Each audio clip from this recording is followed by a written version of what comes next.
इसे संभालो, मैं ऑफिस के लिए लेट हो गई। ठीक है भाभी। बाय बेटू। चलो अपन गेट बंद करके आते हैं। मम्मा गई आपकी ऑफिस? शीला दीदी ये क्या कर रही हो आप? कुछ नहीं मैम साहब, जाले साफ कर रही हूँ बस। चुपचाप ना नीचे उतरो, आप कोई जरूरत नहीं जाले साफ करने की। क्या हो गया मैम साहब, सब ठीक है ना? किसने कहा है आपको जाले साफ करने के लिए? एक बात बताओ, जो काम आपसे बोला जाता है वो तो आपसे होता नहीं है और फालतू के कामों में लगी रहती हो आप। इसके लिए पैसे देते हैं हम आपको? मुझे नहीं पता आपने क्या काम बोला था करने के लिए। माफ कीजिएगा मैम साहब, बताइए क्या काम करना है, मैं भी कर देती हूँ। वही तो मैं कह रही हूँ ना आपसे, आपकी याददाश्त कमजोर होती जा रही है इस टाइम पर। मैं आपसे कही थी ना कि मैं कपड़े लेकर आ गई हूँ ऊपर से, उनको समेट देना। समझ नहीं आता आपको? ये फालतू के कामों में लगे हुए हैं यहाँ पर। ठीक है मैम साहब, मैं अभी समेट देती हूँ। जाओ अब यहाँ से। हाँ मैं पहुँच जाऊँ। शीला दीदी क्या हो गया मैम साहब? आपका दिमाग खराब हो गया है। इन गमलों के साथ में क्या कर रही हो आप? मेम साहब ये सारे गमले ना एक ही साथ रखे हुए हैं तो खराब हो जाएंगे, तो मैंने सोचा अलग अलग इनको जमा देती हूँ, देखने में भी अच्छा लगेगा और पौधे भी बचे रहेंगे इससे।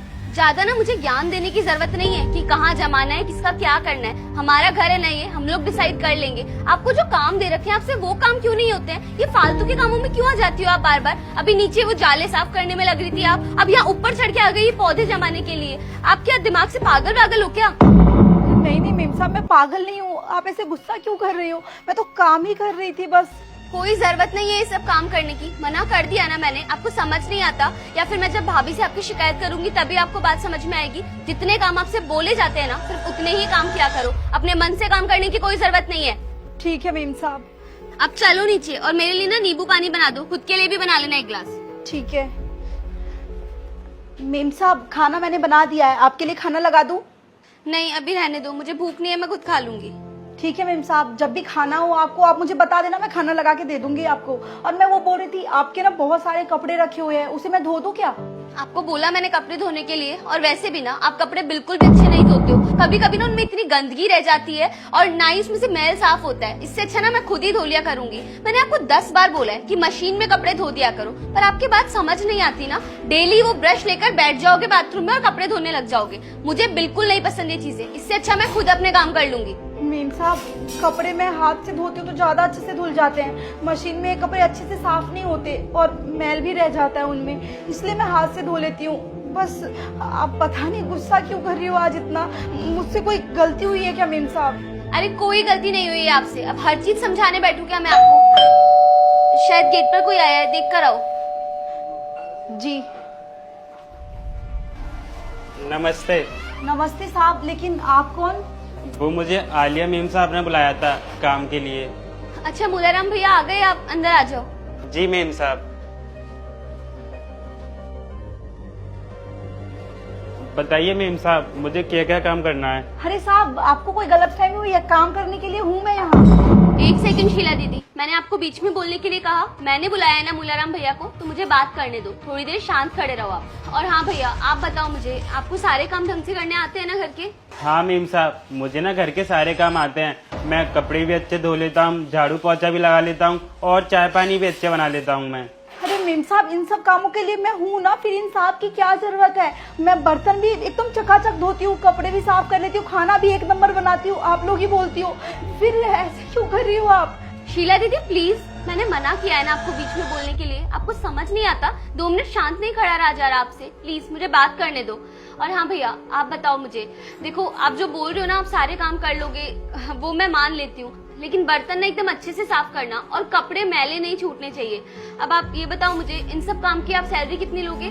मेम साहब, आप ना बिल्कुल भी चिंता मत करो, मैं बर्तन ना बहुत अच्छे धोऊंगा और कपड़े का तो मुझे बहुत अच्छा एक्सपीरियंस है। मैं ऐसे कपड़े धोऊंगा ना कि बिल्कुल भी गंदे नहीं दिखेंगे आपको, क्योंकि मेम साहब नाम है मेरा मूलाराम और करता हूँ पूरा काम। और रही बात सैलरी की, तो सैलरी आपको जो ठीक लगे वो मुझे दे देना। थोड़ा बहुत ऊंचे नीचे होगा तो हम देख लेंगे उसमें। चलो ठीक है, फिर एक काम करते हैं, मैं ना आपको 8000 रूपए सैलरी दे दूंगी। चलेगा आपको 8000 में? अरे मेम साहब चलेगा नहीं दौड़ेगा, लेकिन आप मुझे एक बात बता दो, मुझे खाना कितने लोगों का बनाना होगा? नहीं, खाना बनाने की जरूरत नहीं है आपको। खाना मैं और शीला दीदी मिलकर बना लेंगे। क्यों दीदी? क्या मेम साहब? हाँ दीदी। और भैया आप जाओ, कल 10 बजे से आ जाना सुबह। ठीक है मेम साहब, मैं ना टाइम से आ जाऊंगा और घर के काम भी अच्छे से करूंगा। ठीक है दीदी, आप यहाँ बैठो। मीम साहब क्या था ये सब, मुझे कुछ समझ नहीं आया। सुबह से मुझ पे चिल्लाए जा रही हो, छोटे छोटे काम की वजह से मुझे डांट रही हो, मुझे ताने दे रही हो, और अभी आपने इन साहब को बुला लिया घर के बाकी सारे काम के लिए, और खाना मैं और आप मिलके बना लेंगे। क्या कहना चाहती हो आप?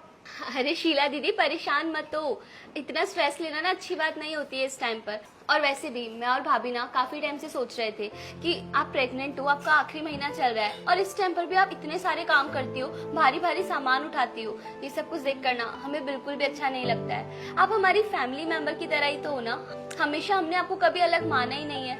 और वैसे भी इस टाइम पर ना आपके लिए काम करने से ज्यादा जरूरी रेस्ट करना है, तो बस इसीलिए ना भाभी ने मुझे कहा था कि मैं एक नया नौकर भेज दूंगी और तुम इससे सैलरी वगैरह की बात कर लेना। तो बस दीदी इसीलिए हम लोगों ने डिसाइड किया है कि कल से ना आप घर के कोई काम नहीं करोगी, बस आप खाना बहुत अच्छा बनाती हो, इसलिए कुछ दिन और ना आप खाना बनाने में मेरी हेल्प कर देना, बाकी सारे काम मूलाराम कर लेगा। और रही बात और चीजों की तो वो सब कुछ मैं मैनेज कर लूंगी। और हाँ एक बात और, अभी आप आराम से घर रहो, रेस्ट करो, और जब तक आपका मन करे ना तब तक रेस्ट करो। हम लोग आपको पेड लीव दे रहे हैं, आपकी कोई सैलरी भी नहीं कटेगी, ठीक है? लेकिन मीम साहब इस सब की क्या जरूरत है, मेरे को नहीं चाहिए ये पेड लीव। मैं कर लूंगी ना काम, मैं इतनी ताकत है मेरे अंदर, मैं कर सकती हूँ काम। पैसों की जरूरत है मुझे, और फ्री में पैसे मैं कैसे ले सकती हूँ आपको बिना काम के पैसे? नहीं मीम साहब, हम अपनी मेहनत का ही रखते हैं, अपने हक का पैसा रखते हैं। मीम साहब मैं ना काम कर लूंगी, आप मेरी फिक्र मत करो। और अभी डिलीवरी में टाइम है, जब ऐसा मुझे लगेगा ना तो मैं खुद ही आपसे छुट्टी मांग लूंगी। सच में दीदी आप कितनी ज्यादा अच्छी हो, लेकिन आपको ये सब सोचने की कोई जरूरत नहीं है। और वैसे भी मुझे ना अच्छे से याद है जब भाभी प्रेग्नेंट थी और गुड़िया होने वाली थी ना, तब आप तो भूल ही गई थी कि आपका भी घर है। पूरे टाइम बस यहीं पर रहा करती थी, हर एक छोटे मोटे काम ना आपको ही करने होते थे। भाभी से तो जैसे आप एक कप भी उठवा कर नहीं रखती थी। अब आप ही बताओ, जब आपने हम लोगों का इतना साथ दिया है, तो आज जब आपका वही टाइम चल रहा है तो हमारा भी फर्ज बनता है ना कि हम लोग आपका ख्याल रखे, आपका साथ दे। वैसे तो हम लोगों से ये गलती भी हो गई कि हम लोगों ने अभी तक आपको छुट्टी नहीं दी, इस चीज का बहुत रिग्रेट है हमें। लेकिन दीदी अब हमें समझ आ गया है, तो अब तो हमें हमारी गलती सुधारने दो। आप ना आराम करो, ये आपके आराम के दिन है और ये टाइम बार बार नहीं आता दीदी। धन्यवाद मीम साहब, जो आप लोग मेरे लिए इतना सोच रही हो, जबकि मैं इस घर की मामूली सी नौकरानी हूँ, और आप लोगों ने मुझे कभी ये एहसास नहीं होने दिया कि मैं यहाँ पे बस काम वाली हूँ। हमेशा आपने अपना परिवार ही माना है मुझे, इस बात की बहुत खुशी है मुझे। और यही एक वजह है जो मैं इतने सालों से इस घर में काम कर रही हूँ, आपके साथ, नेहा मीम साहब के साथ काम कर रही हूँ। आपका बहुत बहुत धन्यवाद मीम साहब, ये एहसान रहेगा आपका हमारे ऊपर जो आप हमारे लिए इतना सोच रही हो। नहीं दी, इसमें आसान वाली कोई बात नहीं है। अब आप सारी बातें छोड़ो और अपना घर पर जाओ, और हाँ फ्रीज में ना कुछ फ्रूट्स रखे हुए हैं, वो ले जाना। ठीक है मीम साहब।